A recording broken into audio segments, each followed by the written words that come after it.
Hi guys, it's Shaly. Welcome back, this is Dussel. And we're here with another Let's Talk FFBE. Let's learn some stuff. Let's talk and learn. Because today's topic is quest missions. You know, those little missions that come, like, there's usually 4 of them. Yeah. Right before you enter a quest, and they just each give you little instructions in order for you to get some type of small reward. So these quest missions, they sometimes give out like 20 lapis, like 40 lapis, but in more like important occasions such as like events, Trials, and 10-man battles, etc. There are a lot of hard to achieve missions, or pesky to reach missions. And today we're going to talk about how you can actually get through these missions and the units that we are going to recommend for these missions. All right, so we hope that all of this information is useful for you guys. So stick around to see what we have in store for you. Yep. Okay, so quest missions. There are a lot of variations, but just to go over some of the major variations, there is clear the mission without getting any KO'd units. Yeah. Clear the mission without using any items. Clear the mission in whatever number of turns, and achieve some sort of number of chains or elemental chains within the mission. Right. Or use or do not use color magics. For example, like use white magic and clear the mission, or use black magic to clear the mission, etc. Or sometimes do not use black magic. Do not use white magic as well. And similarly, we have evoke an Esper and clear the mission, evoke Ramu and clear the mission, or do not evoke Esper and clear the mission. Right. Sometimes as well, you get to use your limit burst missions. Sometimes you have to finish with them, which is like my ultimate fear. Like I just hate doing those. But yes, as you mentioned, there's also evoke an Esper. Sometimes it tells you exactly what Esper you should be summoning. So if you have not, for example, if you're in a story event and you haven't equipped this Esper to your party, there's no way for you to change it out. So if you didn't come with that Esper from the very beginning because you didn't read the mission carefully enough, you're going to have a bad time. And you're going to shed tears of energy. Or salt, whichever one comes first. Yeah. And then another one that, if I remember correctly, is use the particular element or a combination of elements throughout the whole battle, maybe like once or twice. Yeah. Personally, those use whatever elements. Well, or use whatever elements like a specified number of times is quite a pain. Yep. Especially if you didn't bring a unit that has that element equipped. Okay, and in this part of the video, we're going to introduce some units that we think particularly excel in some kind of missions or another. And we have 5 units that we want to introduce here. Well, this is our test device, by the way. Yes, so we have all of them. And we have like crazy amounts of lapis, but don't mind that. Yeah, that's not the point of the video, you guys, okay? First of all, we have Onion Knight. Well, Onion Knight's been one of our very favorite characters ever since he came out. Yes. Unfortunately, Onion Knight doesn't have any magic, but he doesn't need any magic when he has elemental damages in 4 types. So you can cover four types of elements and possibly more, since he can dual wield and he can equip pretty much any weapon except for the really minor ones. Right. And the thing about Onion Knight is that he is also really useful for raking up those chain missions and elemental chain missions or LB missions. Well, LB in that if you chain, you get a lot of crystals. LB crystals, yes. If you have Onion Knight and a friend Onion Knight, you can do anything.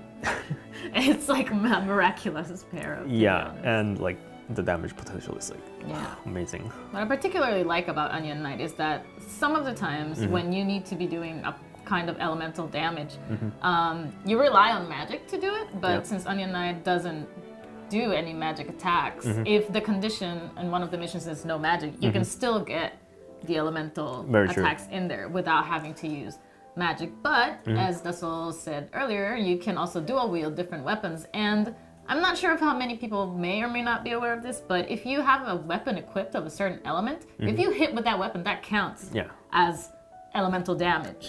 So, you know, maybe you need him to have light element. So if you equip an Excalibur on him, if he just hits one monster with that thing, that counts as one light damage. Very convenient. Our second unit to introduce is Garnet. Princess of Alexandria. Garnet was our VIP for the previous video against Elf Icarus. The MVP. The true MVP. And so Garnet has a bunch of magics, white magic and well, green magic. Green magic users are sort of on the rare side, so you can fit in Garnet as your support unit and fulfill many missions. But I think the most important thing about Garnet is that she has the really important prior to the Eidolons, which Eidolons. And without these fill your Esper gauge sort of skills, sometimes you have to like stall the battle and just like normal attack until you get enough. I've heard of people healing the enemy to have more time to get orbs out of them. Why go through that when you have Garnet? She'll solve all your summon gauge problems. Yeah. Prior to the Eidolons, I think you get a full gauge with like 3 casts, and her LB is going.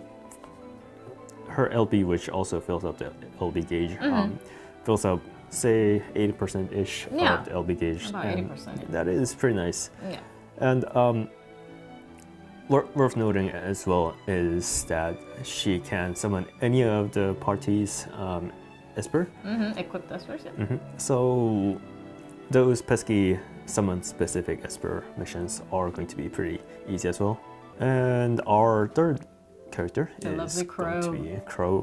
Crow, well, she herself is a really versatile character with healing and a lot of supports.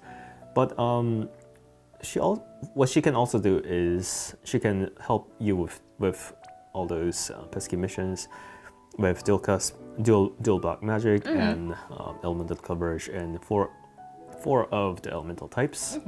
And yeah, just as a support unit, she's not bad. Right. Her lone woman is pretty useful for those use LP whatever times missions. Next unit is Shantoto, 3 to 5 star unit. And Shantoto actually has elemental coverage in all the elements except for the holy element. Lightning, And she does have the dual class black magic and just whiz through all those elemental challenges. But do note that her HP is pretty abysmal. And yeah, you have to keep her alive in order to cast magic, so. And so is her MP. You really want to get some support behind her if you want to use her for those elemental missions. 5th unit, our favorite 5. Lightning, everybody's favorite unit, am I right? Yeah, so... I mean, she was my favorite for a long time. So Lightning, now you can get her for free if you through the rookie missions. Through the rookie mission. And, well, Lightning doesn't have that plentiful of magic attack, but so similar to Onion Knight, she does have dual wield and she can cover. She has attack abilities in 4 elements, so you can definitely utilize that for very wide elemental coverage. So those 5 characters, hopefully you have most of them, if not all of them. I mean, Lightning, again, you can get for free from the rookie mission, so don't miss out on the chance to get a free 5-star. Okay, and to close off the video, I don't know if you guys noticed from the last time that we did the eye guy on Let's Play, but we did have kind of like a tag on the thumbnail that said INT for intermediate. What we are going to be trying to do from now on is trying to put those tags on the thumbnail so that the moment that you see the thumbnail, you know what the content, like who the content of the video is for, what audience is it geared towards. And depending on the color, we have 3 colors. The blue one is going to be for beginners. It's going to be titled BGN for beginner. So those are going to be towards our newer players. The yellow one is going to be INT, which is for intermediate players, you know, people who are more acquainted with the game, have been playing for quite a bit of time. And then the red one is going to be for our advanced players, ADV, hardcore people who've been playing, you know, since day one. We don't have many of those types of videos just yet. Just, you know, wait for those to come later. We're getting there. But don't be surprised if one day you run into a thumbnail that has 2 tags on it, because maybe the video is geared towards both beginners and intermediate players, or intermediate and advanced, depending on what topic it is that we are covering that day. But hopefully this makes it a little bit clearer before you know, stop and watch the actual video. You want to know whether perhaps it is for you or it's not for you, or whether you might already know this information and you don't perhaps like need it per se. But I mean, we appreciate every single view, so everybody's welcome to watch any of these videos at any time. But we thought it would be easier for you guys to understand where the video is trying to go with its content. So, so when you see again those tags on the thumbnail, please don't mistake them for the level of the boss. It is actually the content rating for you guys, so that it's just easier for you to identify what the information might be. And I think, well, that was a short-ish video, but hopefully we'll be having more videos in the future. And we hope to meet you next time with more fun content. All right. See you then. See you around. Bye.